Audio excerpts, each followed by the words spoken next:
all their fault. Sorry about that.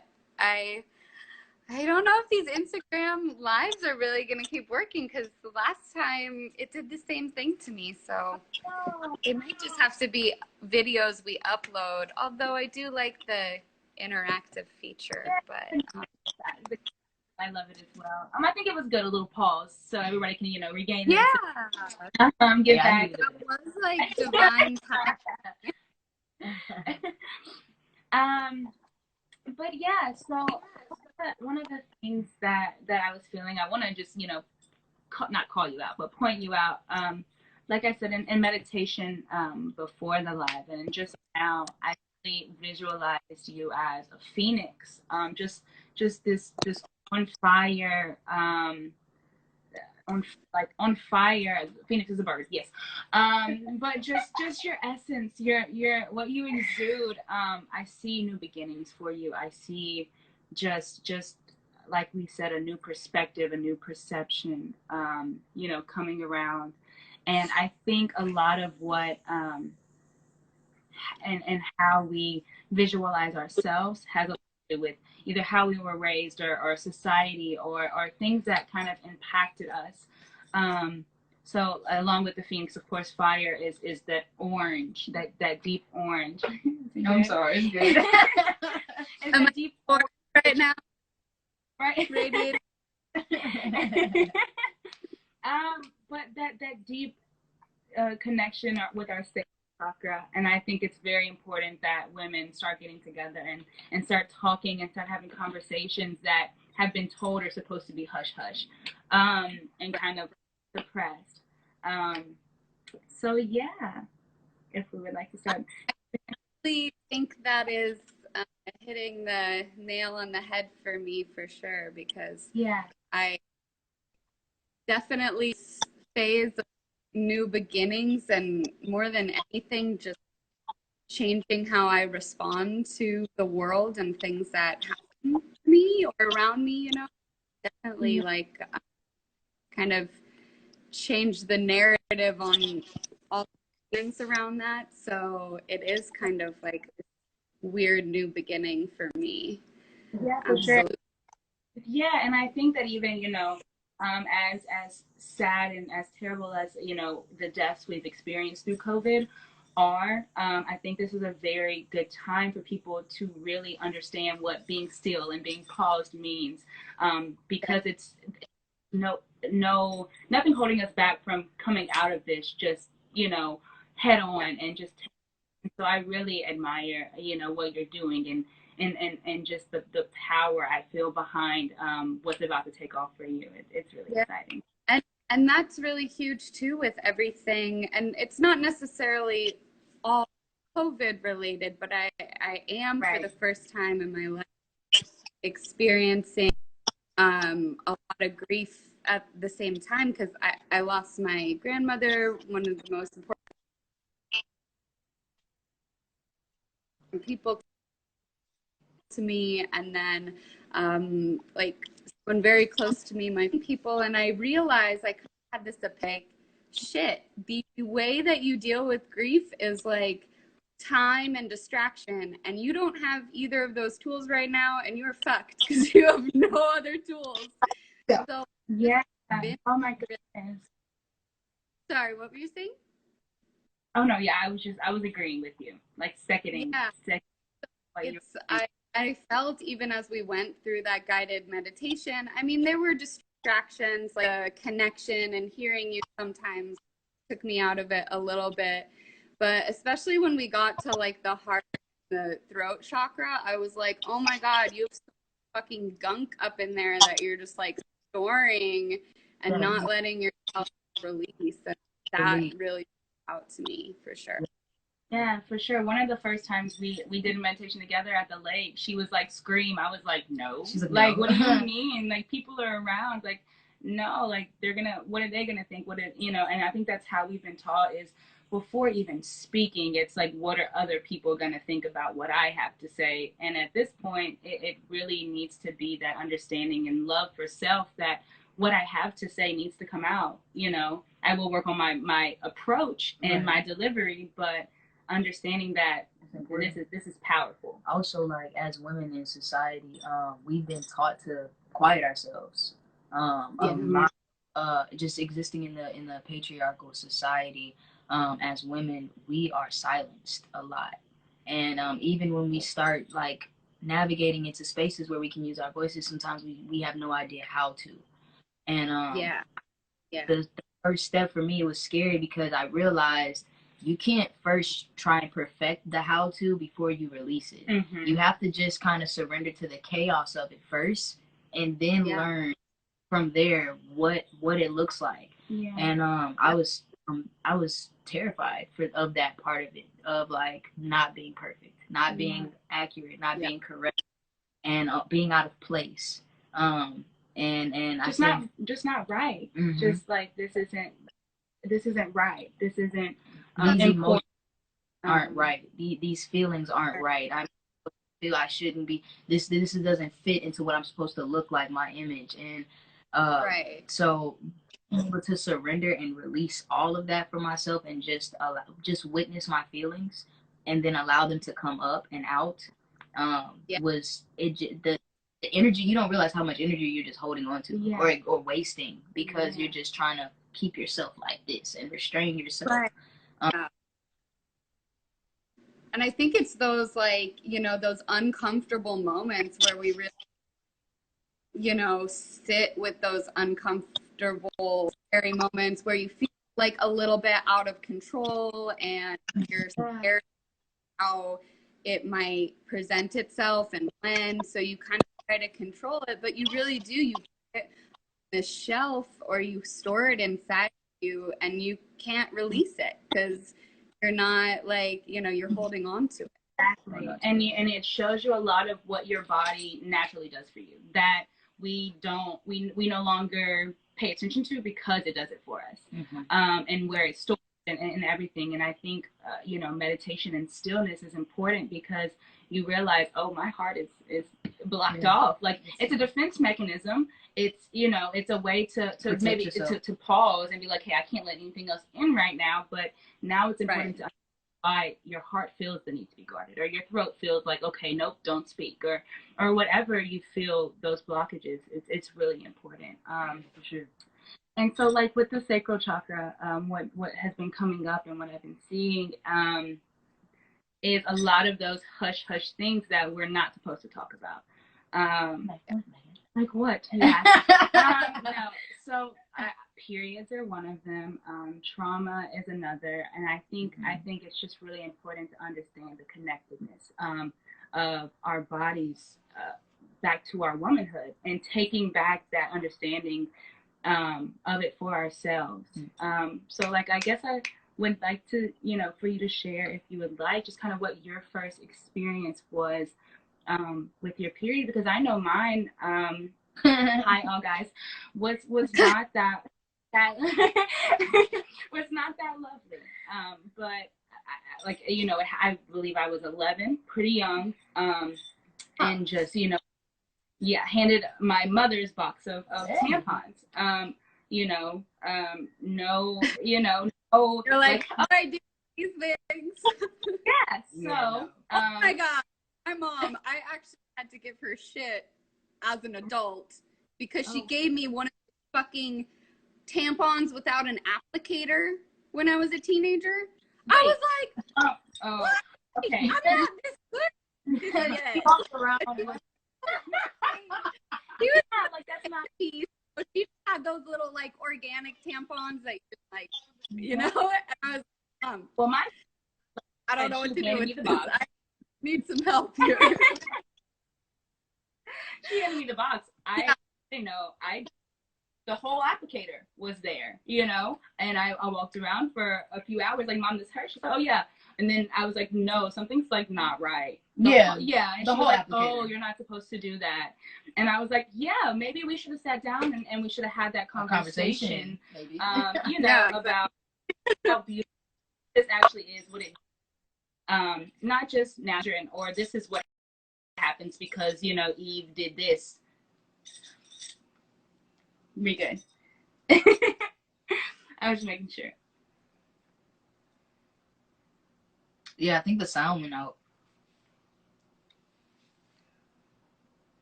I can't hear you now. Can you hear me? No, it's okay. We know sign language. All right. Instagram is really giving us a hard time today, but we're going to try a different way. Hopefully this time it works. Really appreciate everyone who joined us.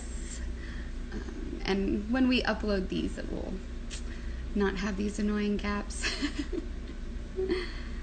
All right, so just waiting for them to request. Hope everyone's having a beautiful day.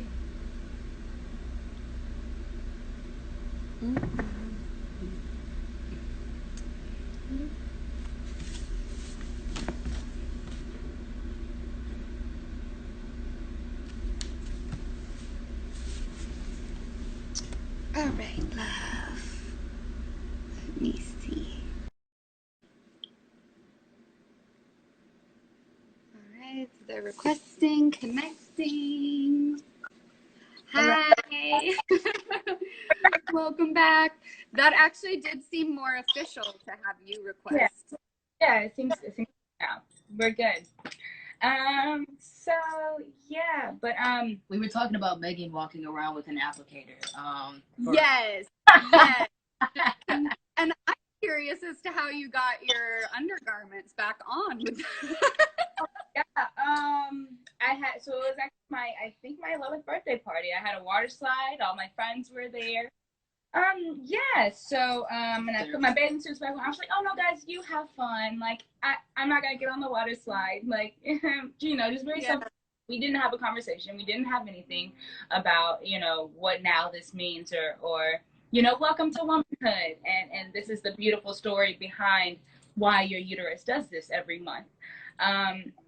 It was not comfortable physically, and then just understanding any pain that we experience physically, we experience on an emotional level. So the trauma or just the uncomfortability, uncomfortableness,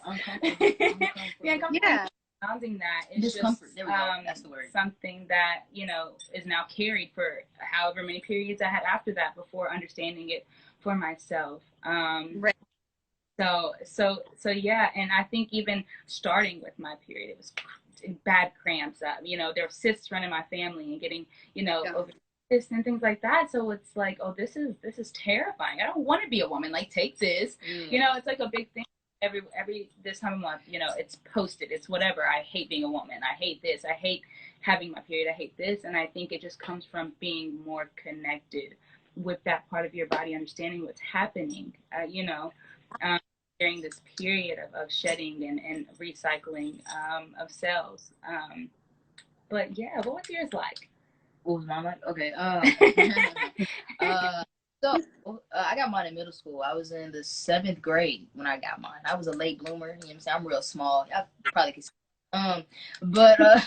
so I was in academy. I had a track meet the next day. We were buying my track shoes. And I was like, I think I need to go to the bathroom. I thought I had to do number 2 because I was like, stomach don't feel right. And then like basically like it hadn't really started.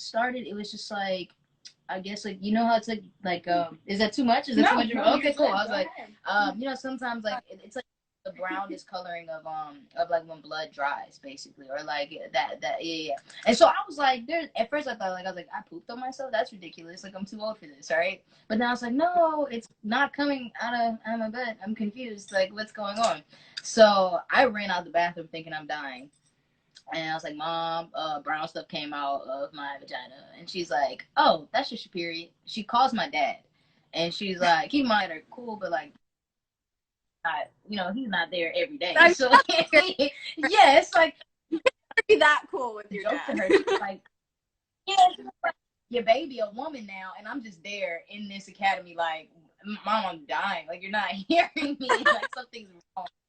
She's like, yeah, your baby a woman now. All I hear him on the phone is like, tell her she better not be around no boys trying to get pregnant. And I'm just like, what? Like, they're joking about it. And I'm just I didn't even know a thing.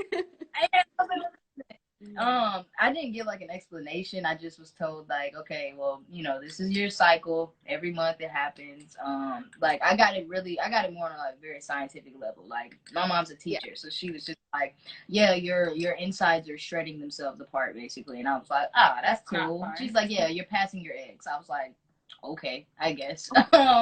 Yeah, sure, okay. Wait, so you said something about one without an applicator? I have never even heard of that. Oh, you've never seen those like hippy dippy fucking tampons? They don't have an applicator. They're just like little cotton pieces that you're like somehow supposed to just get up there comfortably. So sorry. That's terrible. That's terrible. Oh my God. Oh, I mean, I gave it one try and like never. I mean, I don't even really like tampons now that much. You know, I've kind of steered away from them. But I've definitely had a very interesting journey with my like womanhood and period and everything. And it's really interesting hearing like, because I got super lucky and privileged to like have sexual education super early because my parents are these like big-time fucking hippies. So I went to a Montessori school. We had like sex ed in the 5th grade. I was like 10, I think, when they gave us like a really thorough sex ed. And by then my mom had already, she was always the kind of mom where if I asked a question, she's like, if you're old enough to ask the question, you're enough to get an honest answer, which I mean, was great. So I remember like my first, when I first got it, I think I was also like 12. But it was kind of like an empowering thing for me because I'd known about it. I was actually like, excited, like, oh my God, I'm getting my period, I'm getting hair, this is crazy, I love it. And I still feel very, very connected to my pubic hair because of that period of time, I think. Like, anytime someone's been like, shave off your pubes, I'm like, fuck no. Like, I think of like both 12-year-old me who was like, yay, pubic hair! I'm just like, I'll take care of it. Don't worry, it'll be nice. But like, the hedges aren't going anywhere. Sorry. I think that's beautiful. I think that the whole purpose of this. I've never met anyone who had the experience that you had, and I think it's beautiful. But it does, and still does not negate you from struggles along the way with it. Also, right. Like, I was gonna say also a big thing is even with the education that comes with it, like you were able to have the sex education. I had some sex education with it as well, but the narrative is still very negative sometimes. It's either very like scientific or negative. There really is never an empowerment message behind our cycles, behind our what it means to actually exist in your womanhood. Like it's always still like a drag. I don't want this to, and it, you know what I'm saying? So go ahead. Oh, I was just gonna say, and Megan and I got to talk about like how even if you do start off that way, like I started it in a really great way, but that didn't protect me from like other elements of like trauma and things that had happened to me that did end up becoming an issue because I did have trauma when I was young. So even though I went through this like really great experience when I first got my period, like when I was about 14 or 15, my cycles started getting crazy. Like they would be long. I was getting anemic because of how much I was losing. And I think that is like due to kind of not dealing with that and that being part of it and not taking care of my body the same way. And now that I'm an adult and I learned how to like gain weight and be healthy, like I feel very healthy in my body now, which is a lot of that like Phoenix kind of like coming into my own and my own comfortability and everything. And because when I was younger, they were just to like control my crazy ass cycle.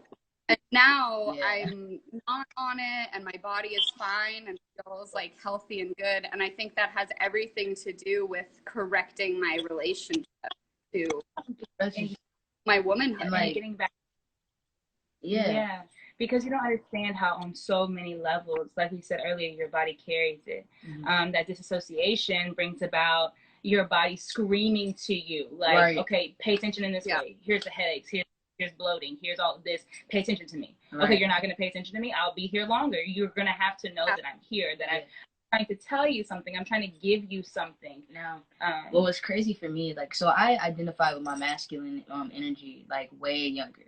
My feminine energy was very repressed throughout my childhood and in my early, like, adult life.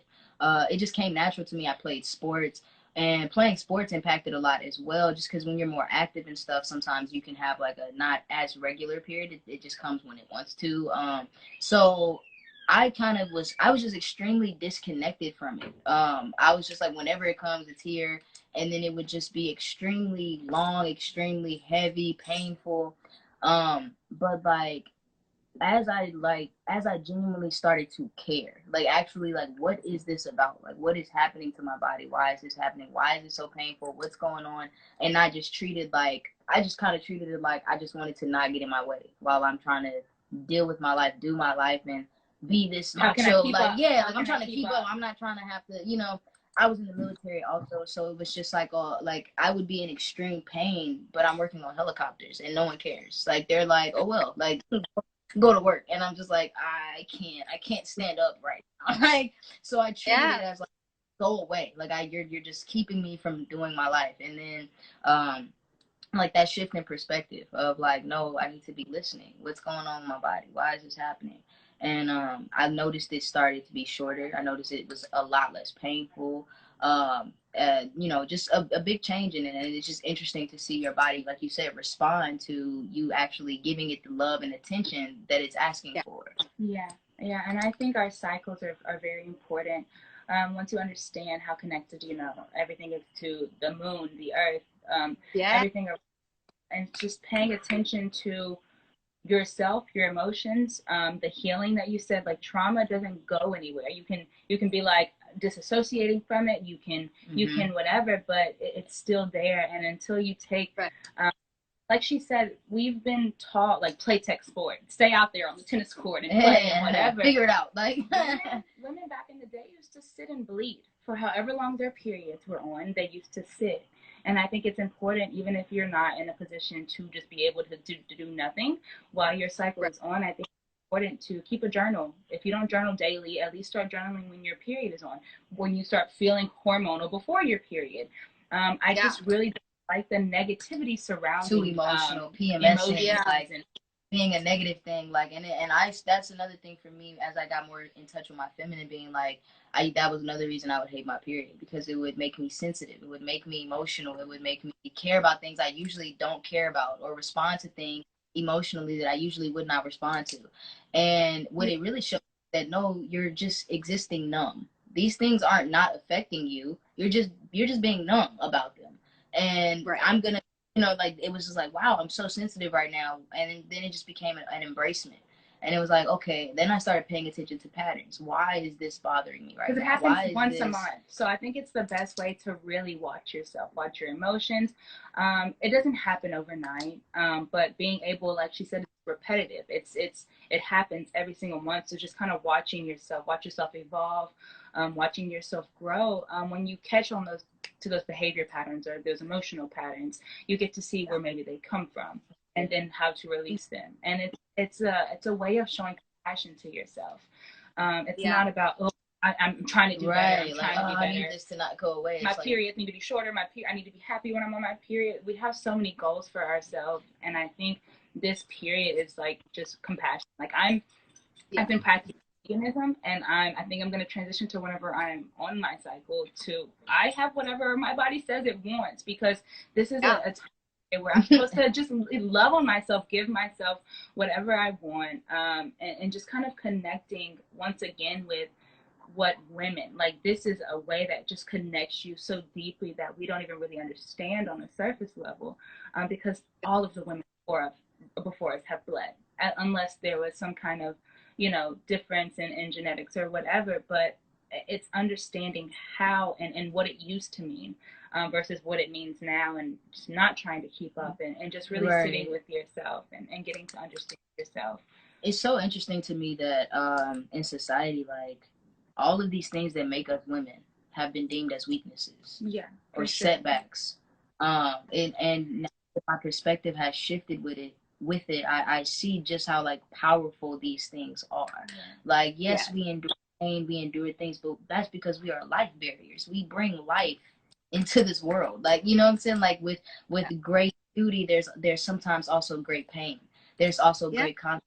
And so it's like, I embrace my cramps now. Like, I'm like, not in a weird, like, oh, I like pain, but just like, wow, like I can feel, I'm feeling what my body is capable of on a whole different level. Like, I'm a creatrix here, creating life, or capable of creating life. And it's just, it's sad to me that that a lot of women miss out on that that connectedness, or that level of, like, being in love with what they are, and our power, and our you know, just with how society has basically been like, no, it's not good, it's a setback, it's holding. Well, and I think the reason those qualities are stifled in, like, a patriarchal society is because those are the things that make us dangerous. And, you know, like, exactly. Those are the things that are really powerful about us. So, of course, in a society where we're, you know, people want to oppress women, that, of course, they're going to come after those qualities of ours. Any level of intimidation that is experienced from a more masculine energy meeting a feminine energy is suppressed. Like I said, like, the fact that women used to just sit, it was not because we can't do things when we're on our period. It's because right now I'm doing work. This is the work I'm doing. Like, this is it. I'm working. I've had so many friends. I'm like, girl, do you know what's going on right now? My body I'm busy. Okay. So many friends that have had children that are pregnant now, that are whatever, that feel like, I need to do something, you know, or whatever. And it's like, you're creating life. Like, write this on you and nourishing the child inside of you. And I just hate how it's been, okay, she's on maternity leave for this long and she already got back. Look at the weight she lost. It's like, we've been put against each other. And I think it's, well, you do not want to open my Pandora's box of, like, how money is, like, a shared delusion, and, like, it's all bullshit. And I'm just like, I mean, even even with what's happening now, I hear all these people, like, we got to get to work and we got to go back to normal. And I'm like, yo, normal was not good. Like, that shit was crazy. And, you know, like, the first thing people say to you is, like, what do you do for a living? Like, our number one identity is I'm a happy being. Thank you for asking. Like, yeah, for sure. It's really sad that our social life has now been based on our economics, or how our government is set up. Keeping the rich richer. That's basically what it is. And, the craziest thing to me, though, like, I know you said you brought up your parents were kind of hippie and things. Like, okay, so my people were Southern Baptists. I was taught that we got our periods as a curse because of women. Because of, we were taught that women are cursed. Women are as we are. We have period cramps. Our birth is painful. I think it's actually in the Bible that God put a painful birth on women. Yeah, it was a punishment. It was a punishment. So I was taught that all of these things that make me a woman, I should be ashamed of. I should keep it secret and hush, because this is our curse as women, because Eve ate an apple or ate the forbidden fruit. I'll be politically correct. So it's just like, you know, that, like, Adam's fault. Of course. Yeah, but you know it was. Like, we're not even going to get into it. It was no one's fault. I know, I'm kidding. I'm sorry. Bad jokes. So I all the time. I call it. I'm queen of bad jokes. Oh no, it's just so interesting though. They're like, why? First off, if we're gonna be honest, Christianity is not. It was one of the newer religions. So why was it so important to all of a sudden implement this ideology that all these things that make women what women are, make them powerful, was a curse, was a sin. It's something that was put on them as a punishment, and all of the generations to come of women will have this curse. Why was that so important to say? Why was that important to point out? And why all of a sudden throughout all of history is now this being implemented? It's we can go into the history of, yeah, right, no, but the whole point in that is understanding what women experienced and what women embodied and what women knew to be true, and the divine source that we were connected with femininely and masculinely. Like the blend of it, the balance of it is what's important. But before also that put kind of like labels on what masculine and feminine energy is, you know, like that. Yeah, it can't be reduced to like, you like blue and trucks. So, yeah, you know, it's like, that's not. And I battled with that like my entire life. We were just talking about that. Just my womanhood stripped from me on both sides. My masculine. Well, I think also it's kind of like a two-edged sword, because even for you know, what we tell men masculine energy is very harmful to the energy. Like, and it's so funny because like so many of my friends that are, and I'll bring the title in, stud, right? I don't go by any labels anymore because of just understanding the boxes that it puts people in. But so many of my friends, seeing them go through the complete, like, exist with the same restrictions that men go against, as far as like being in touch with your emotions, being in touch with anything that makes you sensitive, sensual, any of that is not allowed if you are male or a masculine woman. Both of those things are frowned upon. And it was just it's so crazy for me to be like, but I'm in this woman body. I am a woman. Like, why am I not allowed to do A, B, and C? But then also, why, when I go to women that aren't, why do they look at me as less of a woman because I have more or not more masculine energy, but my masculine energy has matured, is embraced, and I exude it more. So it's just so funny seeing us like put people in these boxes. If you don't like pink dresses, this, or if you don't like, it's like you said, blue trucks, and you gotta be macho this. I feel like it's kind of created this kind of like there's like the divine masculine and feminine, and then there's this weird like kind of manufacture what it is to be a man and a woman that is like in society, and it's very like jarring when all of those things interact, because so I'm pansexual, and I'm in heteronormative relationships sometimes, and I've noticed with a lot of the men I date, they think showing me like any sort of emotion or anything like that is like not masculine, and it's gonna turn me off. But it really does the opposite. Like when I see somebody who can't be vulnerable, that to me seems like a weakness, actually. So it's weird they like, when I see a man like taking his emotions and his vulnerability and owning it and sharing it with you and moving forward and like using it to work through things in their life, I'm like, what a fucking man. You know what I mean? That to me is like masculine. And so it's kind of wild that we have all of these different kind of things coming at us that are contradictions. Right. Yeah, it's really sad how it's developed around. Yeah, we've been conditioned to believe that femininity is weakness. We've been conditioned to believe that anything is out of place, is weakness. Or it's been attached on the femininity because women are the ones who so outwardly express it. But that's because that's our power, is our emotions. We're disconnected to our emotions because our emotions are what bring us closer to ourselves, what teach us about ourselves. It's our outward expression of who we are. Right. And because it's attached to, you know, femininity and PMSing and all of these other things, it's been attached to the feminine. I think that there shouldn't even, it's a balance, because it's just them combining, and whatever that comes out for you is how that comes out for you. And losing control, I think, is a big one. Is emotions? I equate in my head a lot.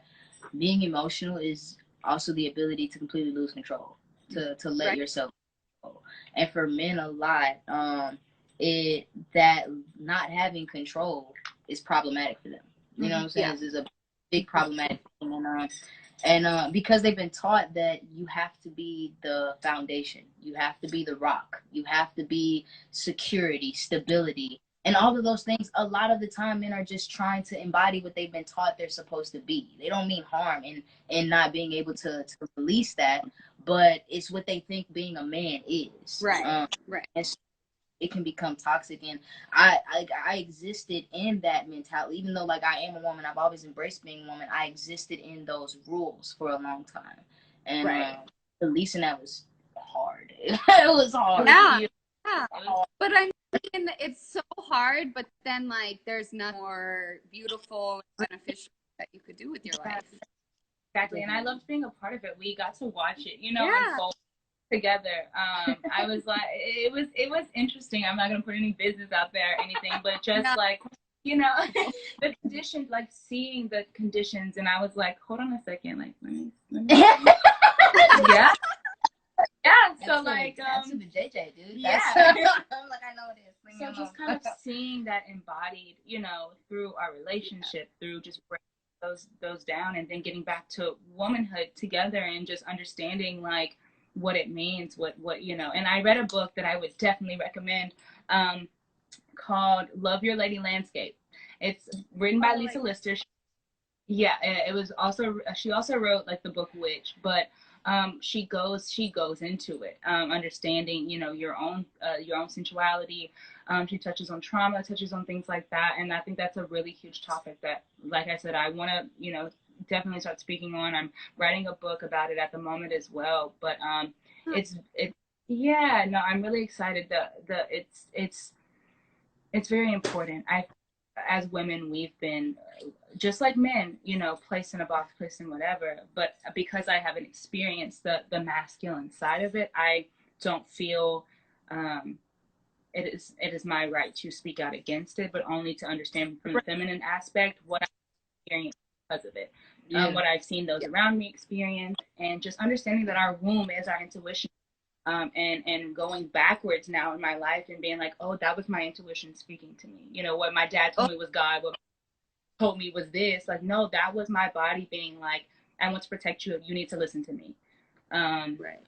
So yeah, I think like I said, starting with your story of your period, and just kind of charting that and watching it for yourself, seeing how you react on day 3 versus day, God forbid, 14, but I've been there before. Not a pretty place. Fluctuates. Tears. And tears. Yeah. It fluctuates, and it's important to see, it's going to change. Like month to month, unless you're just like real routine. Then understanding like ways that you can break that, and just watching how it happens month to month and what it means maybe possibly for you, and how close it is to the cycle of the moon, and just different, really understanding it, and understanding yourself, and therefore kind of expanding your knowledge on like what it means to be a woman, what it meant back then, what it should and what you should embody, regardless of your trauma, your pain, your whatever that you carry. Your body speaks to you, and like we said, through our heart, through our throat, everything is. Yes, absolutely. Oh my dear, can you hear me? Yes. Sorry. Oh, good. I'm still there. I lost the connection, so I was like, oh no. No. Yeah. Sorry. But I do think that before we like lose connection again, and I could talk with you both all day. It's amazing. But I want to like give you a chance to kind of tell people what you offer. So, because I do readings with you. I'm sure that there's a lot of people who watch who are like, I need to get a reading as well. Yeah. So sure. they would go. Yeah. So I am a Reiki practitioner. So Reiki is just like we kind of did here, like understanding your own energy, focusing on what areas of your body there are blockages, spiritually, physically, just kind of breaking down and combining all of those all over again. Right now, Corona has kind of thrown things off, but normally how it goes, you just come in, you lay down, I read the energy, you know, throughout your body and just kind of see what comes up for me, what areas that could be connected to. Maybe, you know, what I see you are struggling with throat wise or with, you know, like your root chakra, you have pain here. Or you have tightness, you have tension here, and understanding how those things manifest. But how the readings work is we just kind of we'll both, you know, sit in meditation, you'll set your intentions, and then we get on the phone, and whatever I'm seeing for you, whatever comes up or comes out, we'll kind of go in deeper into how that is impacting you, where it possibly came from. Because a lot of things people, you know, will bring up, I'll say something about a picture or an image or something like that. They're like, no, I don't really understand it. But it's like, okay, let's go deeper. Let's go. Where is this from? What part of it is relevant to you today still? So that's kind of how readings work. You know, Reiki is just, like I said, a practice of getting connected with that energy, being able to read your own, understand your own, therefore understanding others. We all have, you know, like we realize in meditation, our own energy field that goes out about 6 feet.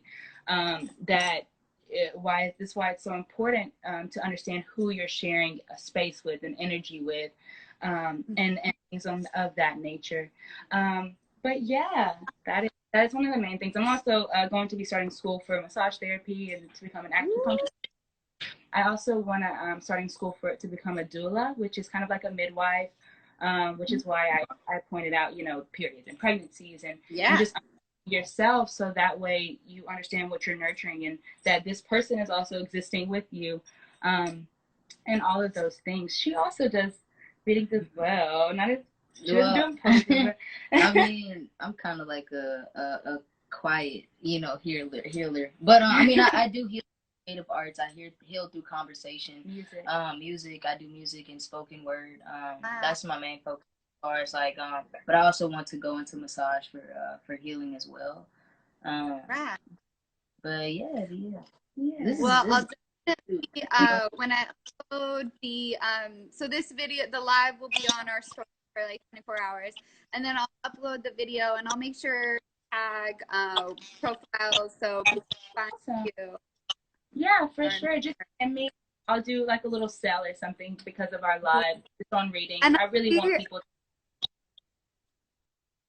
to... Somebody, Magic the Clown said a few ladies earlier. I can't hear the audio. Yeah, the audio was up there at some points, but yes, thank you. I feel better. I was having a rough morning, so I also really enjoyed that meditation. Out feeling high. Amazing. That's awesome. I'll probably start doing this, you know, weekly. Anyway, getting on live and just kind of sharing that, starting a platform where you know, until everything, you know, dies down, I'm able to share that and to help people to, you know, go through that weekly, because it's very important in getting grounded. I'm in Baton Rouge right now, which I may be here for a while. I was planning to go back to California, but if not, I will be working at Bohemian Cove. So I'll be, you know, doing guided meditation there as well for those of you that are in Baton Rouge. I know you're in California. But Bohemian Cove, and we'll be doing Reiki there as well. So yeah. Perfect. Lovely. Well, thank you both so much. This was perfect event to my day. So thank you. And everyone has a beautiful day. Same. Sending love and positivity.